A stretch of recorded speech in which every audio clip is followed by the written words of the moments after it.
Assalamualaikum dan salam sejahtera. Tajuk kita pada kali ini, pergerakan dan pantulan bunyi, mata pelajaran sains tahun 4.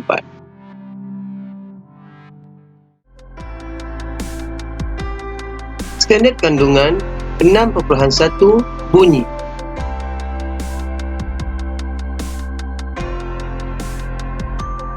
Standard pembelajaran 6.1.2 memerihalkan bunyi bergerak ke semua arah. 6.1.3 memberi contoh fenomena dalam kehidupan harian yang menunjukkan bunyi boleh dipantulkan.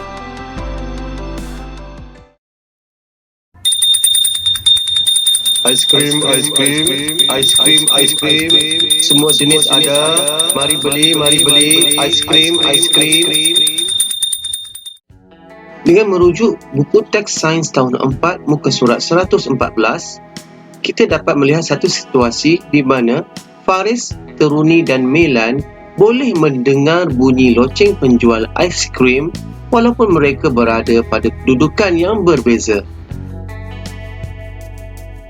Walaupun mereka berada pada kedudukan yang berbeza, mereka boleh mendengar bunyi loceng daripada penjual aiskrim kerana bunyi bergerak ke semua arah.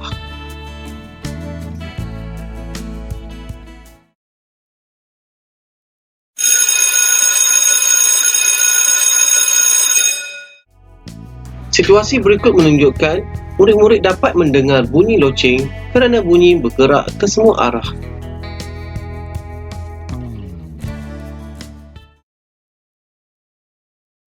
Hello.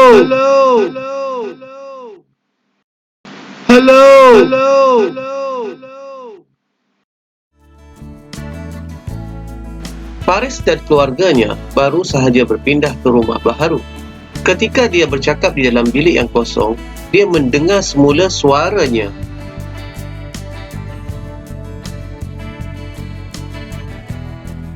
Situasi Faris mendengar suaranya semula terjadi apabila arah bunyi bergerak ke arah permukaan yang keras dan bunyi tersebut dipantulkan semula ke arah Faris. Pantulan bunyi boleh berlaku apabila kita menjerit di dalam gua. Pantulan bunyi juga boleh berlaku apabila seseorang menjerit di dalam dewan yang kosong. Fenomena pantulan bunyi. Pantulan bunyi berlaku di sekeliling kita. Pantulan bunyi digunakan oleh manusia dan haiwan dengan pelbagai cara. Apakah gema? Gema ialah bunyi yang terhasil apabila bunyi dipantulkan pada permukaan yang keras.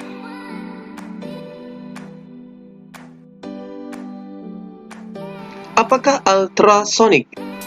Ultrasonik ialah bunyi yang tidak dapat didengar oleh manusia tetapi dapat didengar oleh haiwan seperti kelawar, ikan lumba-lumba dan paus untuk memandu arah dan mengesan lokasi mangsa masing-masing.